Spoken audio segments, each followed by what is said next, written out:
السلام عليكم ورحمة الله وبركاته. الحمد لله رب العالمين والعاقبة للمتقين والصلاة والسلام على نبينا محمد وآله وأصحابه أجمعين. கண்ணியத்திற்குரிய எல்லாம் அல்ல அல்லாஹ்வின் அடியார்களே, இறை அருளால் இஸ்லாம் என்கின்ற சத்திய மார்க்கம் நமக்கு வாழ்க்கையில் தரப்பட்டிருக்க பேரொருளாக இருந்து வருகிறது. இந்த மார்க்கத்தின் மூலம் நமக்கு சொல்லித்தரப்பட்டிருக்கிற ஏராளமான நல்லறங்கள், நற்காரியங்கள், அதே போல பாவங்களிலிருந்து விலகி வர வேண்டும் என்ற அந்த கட்டுப்பாடுகள், வரையறை. இஸ்லாத்தை பொறுத்த வரைக்கும் ரசூலுல்லாஹி ஸல்லல்லாஹு அலைஹி வஸல்லம் அவர்கள் நிறைய அமல்களை கற்றுத்தந்து விட்டு ஒட்டுமொத்த அமல்களையும் ரத்தின சுருக்கமாக ஒரே செய்தியில் சொல்லும் பொழுது, லா தஹ்கிரன்னல் மஅரூஃபி ஷைஆ, எந்த ஒரு அமலையும் நீங்கள் என்ன செய்து விடாதீர்கள், அற்பமாக நினைத்து விடாதீர்கள் என்று ரசூலுல்லாஹ் சொன்னார். நல்லறங்களை செய்வதும் நன்மைதான், பாவங்களில் இருந்து விலகி வருவதும் நன்மைதான். எல்லா தீமைகளிலிருந்து விலகி வருவதும் நல்லறங்களில் சேர்ந்துவிடும். எல்லா நல்லறங்களை செய்யாமல் விடுவது பாவத்தில் சேராது. ஒரு சுன்னத்தான தொழுகை இருக்குது, அந்த சுன்னத்தை தொழுதால் நமக்கு நன்மை, தொழாவிட்டால் பாவம் கிடையாது. ஆனால் பாவத்தில் பங்கெடுக்கிறது எல்லாமே என்ன செஞ்சிடும், அது பாவமாக கருதப்படும். ஒருத்தன் போய் பேச மாட்டேன், புறம் பேச மாட்டேன், அவதூறு சொல்ல மாட்டேன், என் வாழ்நாள்ல எந்த பாவமும் இருக்கக்கூடாது என்று ஒவ்வொன்றாக விட்டு விலகி வருகிறான் என்றால் இது ஒவ்வொன்றுமே என்ன செய்யும், நல்லறமாக கருதப்படும், அத்தனைக்குமே நன்மை எழுதப்படும். இன்னைக்கு அமல்கள் சேர்க்கிறதுக்கு நமக்கு ஆர்வங்கள் வருகிறது. ரசூலுல்லாஹ் சொன்னார்கள், மறுமை நாளிலே நரகத்திற்கு மேலே ஒரு பாலம் கட்டப்படும். அந்த பாலத்தை கடப்பதாக இருந்தால் அவரவர்கள் செய்த அமல்களை கொண்டுதான் என்ன செய்வார்கள், கிடப்பார்கள். சில பேர் மின்னல் வேகத்தில் கிடப்பார்கள், கண்ணை மூடி கண்ணை திறக்கிறதுக்குள்ள சிமிட்டர் வேகத்துல கடந்து விடுவார்கள், அவ்வளவு அமல் செஞ்சிருப்பாங்க. இன்னும் சில பேர் மின்னல் வேகத்துல, இன்னும் சில பேர் குதிரை வேகத்துல அவர்கள் கிடப்பார்கள், இன்னும் சில பேர் மெதுவாக நடப்பார்கள், இன்னும் சில பேர் அதற்கு நடுவிலே கட்டப்பட்டிருக்கிற அந்த குலுக்கிகளிலும் கொக்கிகளிலேயும் சிக்கி கொண்டு சித்திரவதை செய்யப்பட்டு இரத்த வாரியாக நடந்து என்ன செய்வார்கள், நரகத்தை கடந்து சொர்க்கத்துக்கு செல்வார்கள். இன்னும் பல பேர், பெருவாரியான மக்கள், அமல் செய்யாமல் உலகத்துல கழித்தவர்கள், அலட்சியமாய் இருந்தவர்கள், பாவத்திலே பங்கெடுத்தவர்கள், இவங்க அந்த பாலத்தை கடக்க இயலாது, அவங்க நரகத்திலே விழுந்து நரகவாசியாக மாறுவார்கள் என்பதை போன்ற ரசூலுல்லாஹ் எச்சரிக்கை சொன்னார். அமல்கள் நமக்கு ரொம்ப முக்கியம். அதே போல ஒரு முஸ்லிமுக்கு சுதாரிப்பு உணர்வு ரொம்ப முக்கியம். செய்யற அமல் பெரிய விஷயம் கிடையாது. காசு பணத்தை சேர்த்துக்கிட்டே இருக்கோம், ஒரு பக்கம் வீட்டுல 2 கோடி இருக்குது, 3 கோடி இருக்குது அப்படின்னு நம்ம நினைச்சிட்டு இருக்கோம். ஆனா இன்னொரு பக்கமா கொள்ளைப்புற வழியா திருட அந்த காசெல்லாம் திருடிட்டு இருக்கான்னு வைங்களேன், திடீர்னு போய் கதை திறந்து பார்த்தா காசு இருக்காது. அது மாதிரி கஷ்டப்பட்டு நாம கால் கடுக்க நின்று தொழுகிறோம், தூக்கத்தை கலந்துட்டு ஃபஜருக்கு வருகிறோம், பசியோடு தாகத்தோடு நோன்பு வைக்கிறோம், நெருக்கடியான நேரங்களிலேயும் தர்மம் செய்கிறோம், ஆயிரக்கணக்கில் லட்சக்கணக்கில் கொட்டி தீர்த்து ஹஜ் உம்ரா செய்கிறோம், அமல்கள் செய்கிறோம், குர்ஆன் ஓதுகிறோம், சுன்னத்தான தொழுகை தொழுகிறோம், அமல் செய்கிறோம், நன்மை சேர்கிறது.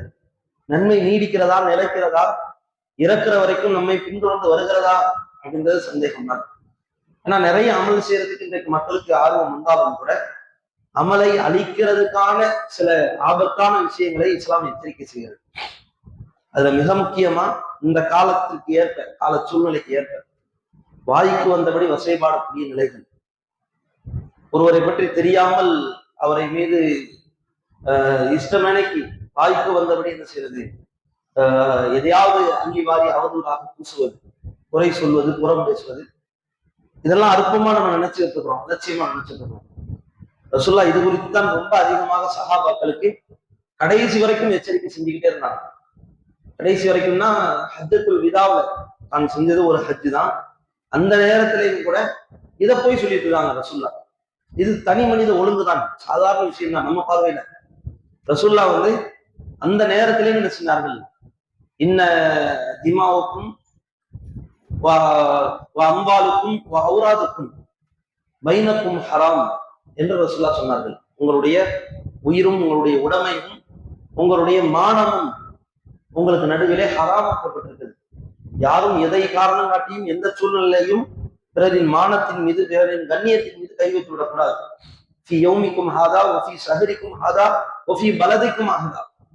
இந்த நாள் உங்களுக்கு முக்கியமானதை போன்று, இந்த மாதம் உங்களுக்கு முக்கியமானதை போன்று, நாம் இருக்கிற இந்த நகரம் உங்களுக்கு முக்கியமானதை போன்று உங்களுக்கு நடுவிலே மானம், கண்ணியம், பொருளாதாரம் அனைத்துமே எனது புனிதமாக்கப்பட்டிருக்குது என்று ரசூலா சொன்னாங்க.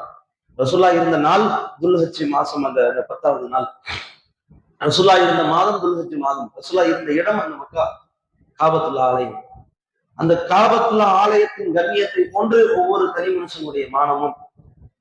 இன்றைக்கு நாம அப்படி நினைச்சு பார்க்கிறோமா? அமல் செய்யறோம், குர்ஆன் ஓதுறோம், திக்ர் செய்யறோம், நன்மையை செய்யறோம், தொழுகிறோம், நோன்பு வைக்கிறோம், அமல் அழியறதுக்கு உண்டான வேலைகளையும் சேர்த்து செய்யறோம். பிறரை பத்தி குறை சொல்றோம், புறம் பேசுறோம், அவதூறு பரப்புறோம், வாய்க்கு வந்தபடி வசைபாடுகிறோம், 4 பேருக்கு நடுவுல கண்ணியத்தை சீர்குலைக்கும்படி நடந்து கொள்கிறோம், முகநூல் என்று, இன்ஸ்டாகிராம் என்று சமூக வலைதளங்கள்ல கண்டதையும் எழுதுகிறோம். அது யாராக இருக்கட்டும், தனி மனுஷ தனிப்பட்ட பாவமாக இருக்கட்டும், தனிப்பட்ட விஷயங்களாக இருக்கட்டும், இன்னும் சொல்றதா இருந்தா பிற மதத்தவர்களாக கூட இருக்கட்டும். பிற மதத்தவர்கள்னா என்னன்னாலும் பேசிடலாமா? மோடி அமித்ஷாவா இருக்கிறாங்க, அவங்கள பத்தி என்னாலும் பேசிடலாமா? தெரிஞ்சதை பேசணும், அறிஞ்சதை பேசணும். நாம பேசக்கூடிய விஷயத்துக்கு 100% நாம தான் போகணும். அவரை பத்தி நான் பேசுறேன், இவரை பத்தி நான் பேசுறேன், என்னையதான் எல்லாம் கேட்பான். என்னோட ஆதாரம்? என்ன ஆதாரம்? அவன் பேசினான், இவன் பேசினான், அவன் சொன்னான், இவன் சொன்னான், உனக்கு என்ன ஆதாரம்? யாராகவும் இருக்கட்டும், அந்த இடத்துல யாராகவும் இருக்கட்டும். ஃபிரௌனை குறித்து அல்லாஹ் குர்ஆன்ல சொல்றான். கண்ட மணிக்கு அல்லாஹ் சொல்லி தந்துட்டானா? இன்னைக்கு உட்கார்ந்துட்டு நம்ம ஃபிரௌனை பிடிச்சி விபச்சாரின்னு சொல்லலாமா? சொல்லக்கூடாது. அவன் விபச்சாரம் பண்ணானா உனக்கு சொன்ன நானு அப்படின்னு நல்லா கேட்பான். ஃபிரௌன் ஒன்னானந்தர் திருட்டு பைய அப்படின்னு நம்மளால சொல்ல முடியுமா? அவன் திருடுனானா? என்ன அல்லாஹ் சொல்லி தந்துக்கிறானோ அதான் சொல்லுவான். வாய்க்கு வந்தபடி வசப்படை. அவன் காஃபிர் தான், அவன் நிரந்தர நரகவாசி தான், இஸ்லாத்தை ஏத்துக்கல தான். அதுக்காக அவனுடைய தனி மனித கண்ணியம் அது பால்படுத்தப்படக்கூடாது. கண்ட மணிக்கு பேசிடக்கூடாது. காஃபிராகவே இருந்தாலும் கூட, மார்க்கத்துக்கு அப்பாற்பட்டு வாழ்ந்தாலும் கூட வாய்க்கு வந்தபடி பேசக்கூடாது என்று அதாவது பேச்சுக்கு கட்டுப்பாடு போட்ட உலகத்திலே ஒரே மார்க்கம் இஸ்லாம். வேற எந்த மார்க்கத்துல சொல்லி தந்திருக்காங்க? வாய்க்கு கட்டுப்பாடா? பேசுற பேச்சுக்கு ஒரு சல்லடையா? பேசுற பேச்சுக்கு ஒரு விதிமுறையா, வரையறையா? இஸ்லாத்துக்கு மட்டும்தான். குர்ஆன்ல இன்னைக்கு கூட ஃபஜ்ர்ல ஓதுனாங்க முதல் ரக்காத்துல, அய்யுஹிப்பு அஹதுக்கும் அன் யஅகுல லஹ்ம அஹீஹி மைத்தா. செத்து போன உங்கள் சகோதரனுடைய மாமிசத்தை கீறி கிழிச்சு சாப்பிட விரும்புவீர்களா? அல்லாஹ் அப்படி கேட்கிறான். குர்ஆனிலேயே இப்படி ஒரு வெறுக்கத்தக்க காரியத்தை அல்லாஹ் இப்படி சுட்டி காட்டினது கிடையாது. ஒரு உதாரணத்தை சொல்லி அந்த காரியத்தையே அல்லாஹ் என்ன செய்யறான்? கேவலமா பார்க்கலாம். செத்து போன உங்கள் சகோதரனுடைய ஜனாசா அப்படி படுத்து கிடக்குது, ஜனாசாவை படுக்க வச்சிருக்கோம், தொடக்கறி எடுத்து சாப்பிட்டா எப்படி இருக்கும் அப்படின்னு நினைப்போமா? கை கறி எடுத்து சாப்பிட்டா எப்படி இருக்கும்? ஒரு பீஸ் லெக் பீஸா சாப்பிட்டா எப்படி இருக்கும்? சகோதரன் படுத்திருக்கிறான், சகோதரன் இறந்து கிடக்கிறான். அந்த டெட் பாடியை பார்க்கும் பொழுது கண்கள் இருந்து கண்ணீர் வரும். நம்ம ஒரு நாள் இறந்து போயிருவோம், அந்த சிந்தனை வரும். அப்ப போய் உட்கார்ந்து யாராவது நினைப்பாங்களா? இப்படிப்பட்ட காரியத்தை நீங்க எப்படி வெறுப்பீர்களோ அது மாதிரி பிறரை பற்றி பேசுவதையும் நீங்கள் என்ன செய்யணும்? வெறுக்கணும். கரிகத்துமோகோ அல்லாவே பேசுகிறான். அதை கேவலமா நீங்க பார்ப்பீர்கள், கேவலமா பார்ப்பீர்கள். அப்படிப்பட்ட பார்வை சக மனிதர்களை, பிற மனிதர்களை பற்றி பேசும்பொழுது நமக்கு வர வேண்டும் என்பதுதான் இஸ்லாம் சொல்லி தருகிற மிக முக்கியத்துவம் வாய்ந்த எச்சரிக்கை. இதை மனதில் ஏந்தி கொள்ளணும். ஏன்னா அமல் நிறைய செய்யறோம், திக்ர் செய்யறோம், குர்ஆன் ஓதுறோம், நோன்பு வைக்கிறோம், பசியோடு இருக்கிறோம், நிறைய விஷயங்களை செய்யறோம். ஆனா அமல் ஒரு பக்கம் அழிஞ்சுக்கிட்டே இருக்கு. திடீர்னு ஒரு நாள் கதவை திறந்து பார்க்கும்போது சேர்த்து வச்ச கோடிக்கணக்கான காசு காணாம போனா நெஞ்ச பிடிச்சிட்டு அப்படியே உட்காந்துரும். அதே மாதிரிதான் இந்த உலகத்துல தெரியாது நாம செஞ்ச அமல்லாம் அழிஞ்சு போகுதுன்னு. மறுமையில போய் நிற்கும் போதுதான் ரசூலுல்லாஹ் சொன்னார்கள், திவாலாகி போனவர்கள் வருவார்கள். அல்லாஹ்வின் தூதரே, திவாலாகி போனவர்கள் யார்? சஹாபாக்கள் கேட்கிறாங்க. அப்ப ரசூலுல்லாஹ் சொன்ன வார்த்தை, சில அடியார்கள் வருவார்கள், தான் செஞ்ச அமல்களை எல்லாம் தூக்க முடியாம தூக்கிட்டு வருவாங்க, தூக்க முடியாம கஷ்டப்பட்டு தூக்கிட்டு வருவாங்க. நிறைய அமல் செஞ்சிருப்பாங்க, நிறைய ஜக்காத்து, நிறைய திக்ர், நிறைய தொழுகை, நிறைய நோன்பு, நிறைய செஞ்சிருப்பாங்க. தன்னமலை தன்னாலே தூக்க முடியாத அளவுக்கு மிகப்பெரிய அளவுக்கு பலு கொண்ட, மிகப்பெரிய அளவுக்கு சுமை கொண்ட அந்த அமல்களை தூக்கி வரும் பொழுது அல்லாஹ் இவரால் பாதிக்கப்பட்டவர்கள் என்ன செய்வாங்க? வரிசையா நிக்க வைப்பான். ஒரு 50-100 பேர் நிற்பாங்க. இறைவா இவன் என்னை பத்தி குறை சொன்னான், இறைவா இவன் என்னை பத்தி புறம் பேசினான், இறைவா இவன் என்னை பத்தி அவதூறு சொன்னான். குறை சொல்லி புறம் பேசி அவதூறு சொன்னவர்கள் பாதிக்கப்பட்டவர்களுக்கு கூட தெரியாது, அல்லாஹ்வே எடுத்து கொடுப்பான். இவன் இந்த நாள்ல இந்த நேரத்துல இந்த விஷயத்தை பத்தி ஒன்ன பத்தி பேசலாம் என்று ஒண்ணா மறுமையில் என்ன செய்யும் வெளிப்படும்.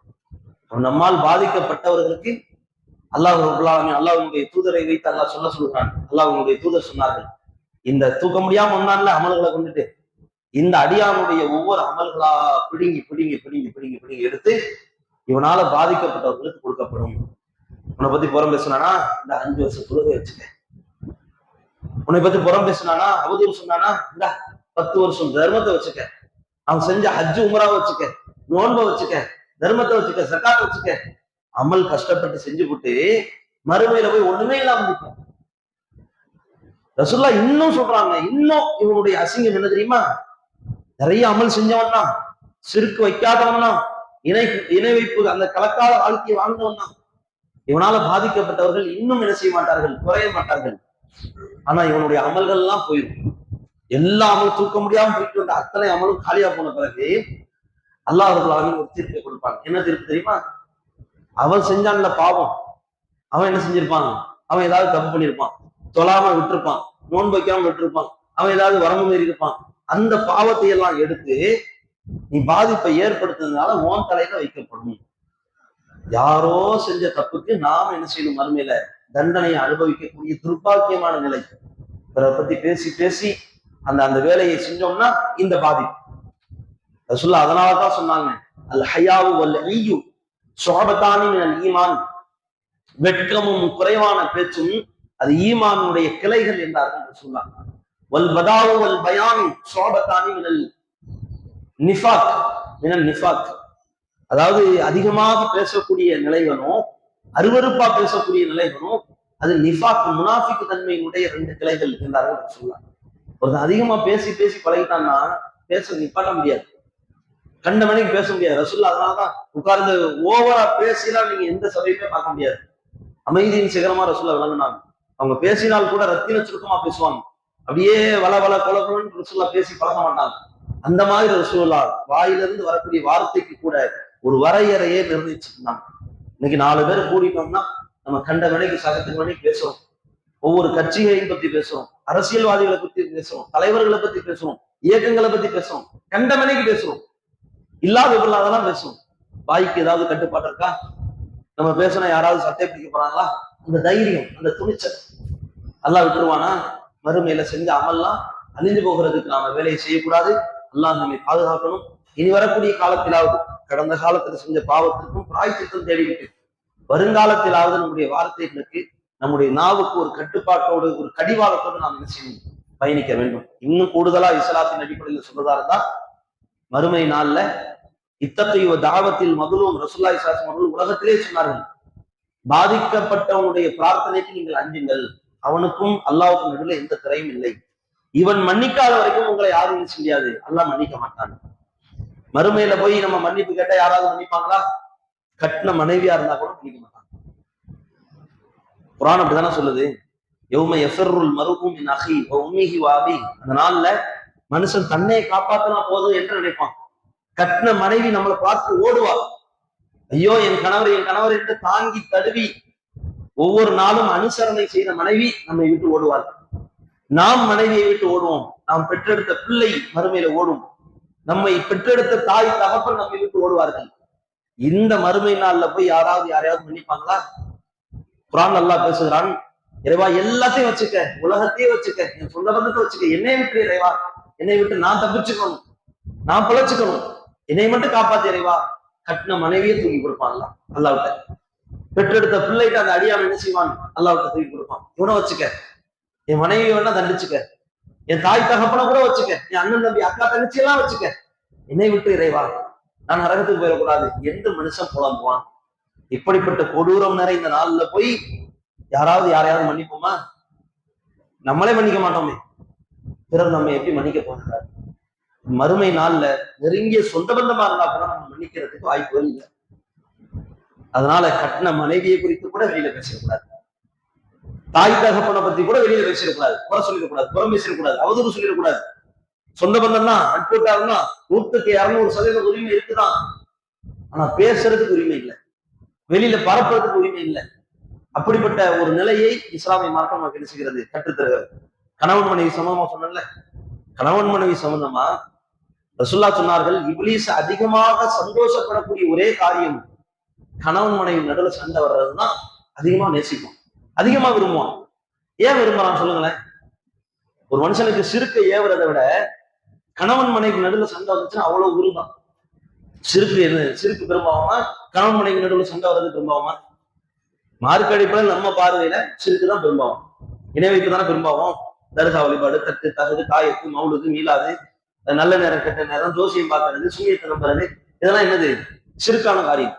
இதை ஏவிட்டு, இதை பரப்பிட்டு, இந்த பாவத்துல ஒரு அடியான தள்ளிட்டு சைத்தான் சந்தோஷப்பட மாட்டான். கணவன் மனைவி நடுவுல சண்டை வந்துச்சுன்னா சந்தோஷப்படுறான். ஏன் சந்தோஷப்படுறான்? சிறுக்கு என்பது ஒரு தனி மனுஷனை பாதிக்கும். ஒரு 2-3 பேரை பாவத்துல தள்ளும், நரகத்தை நோக்கி இழுத்துருப்போம், நிரந்தர நரகம். கணவன் மனைவி நடுவுல சண்டை வர்றது ரெண்டு பேரோட முடிஞ்சிருமா? ஒருவேளை பிரிஞ்சுட்டாலும் வைங்களேன், இந்த குடும்பத்தை பத்தி அந்த குடும்பம் பேசும், அந்த குடும்பத்தை பத்தி இந்த குடும்பம் பேசும், இந்த சொந்த பந்தத்தை பத்தி அந்த சொந்த பந்தம் பேசும், அந்த சொந்த பந்தத்தை பத்தி இந்த சொந்த பந்தம் பேசும். எத்தனை வருஷம் பேசும்? சாகர வரைக்கும் பேசும், செத்ததுக்கு பிறகும் பேசும். 2 பேரு கணவன் மனைவியா வாழ்ந்துட்டு பிரிஞ்சுட்டாங்கன்னா ஒரு ஊரே இன்னொரு ஊரை பத்தி பேசும், இந்த ஊர் அந்த ஊரை பத்தி பேசும். புரியுதா சைத்தான் ஏன் சந்தோஷப்படுறான்டே? இந்த பாவத்தை செஞ்சுட்டா 100, 200, 300, 400 பேர் இதுல சிக்கிக் கொள்வார்கள். சிக்குவாங்க, சிக்கிறாங்களே, சிக்கிறாங்க. இந்த ஊர்லயுமே நீ ஏதாவது தலாக புலா இந்த மாதிரி விஷயத்த போய் கேட்டு பாருங்களேன். குறை சொல்லுவாங்களா சொல்ல மாட்டாங்க? புறம் பேசுவாங்களா பேச மாட்டாங்களா? அவதூறு சொல்லுவாங்களா சொல்ல மாட்டாங்களா? அத்தனை பேருடைய அமல்களையும் அழிக்கக்கூடிய ஒரு பாவமாக கணவன் மனைவி நடுவுல சண்டை வர்றதுக்கு. அதனாலதான் சைத்தான் அவ்வளவு சந்தோஷப்படுறான். இதுல எந்த காரியத்திலையும், எந்த காரணத்திலையும் நம்ம எந்த காலத்திலையும் இந்த மாதிரியான பாவங்கள்ல ஈடுபடக்கூடிய நிலைகளில் இருந்து நாம் விலகிக் கொள்ள வேண்டும். நாம் செய்யக்கூடிய அமல்கள் அதிகமாக இருக்கணும். அதே போல அந்த அமல்களை பாதுகாக்கக்கூடிய தன்மைகள் நம்மகிட்ட வர வேண்டும். அந்த சிந்தனையோடு இன்ஷா அல்லாஹ் இன்றிலிருந்து நம்முடைய பயணத்தை, நம்முடைய வாழ்க்கை திட்டத்தை வடிவமைப்பமாக. அல்லாஹ் ரப்பல் ஆலமீன் நமக்கும் நம்முடைய சந்ததிகளுக்கும் வருங்கால தலைமுறைக்கும் இந்த பாடத்தை, இந்த பக்குவத்தை பெற்றவர்களாக வாழ்க்கையை வழிநடத்தக்கூடிய பாக்கியத்தை தந்தருள் செய்வானாக. வாஹிரு தஅவானா அல்ஹம்துலில்லாஹி ரப்பில் ஆலமீன். வஸ்ஸலாமு அலைக்கும் வரஹ்மத்துல்லாஹி வபரகாத்துஹு.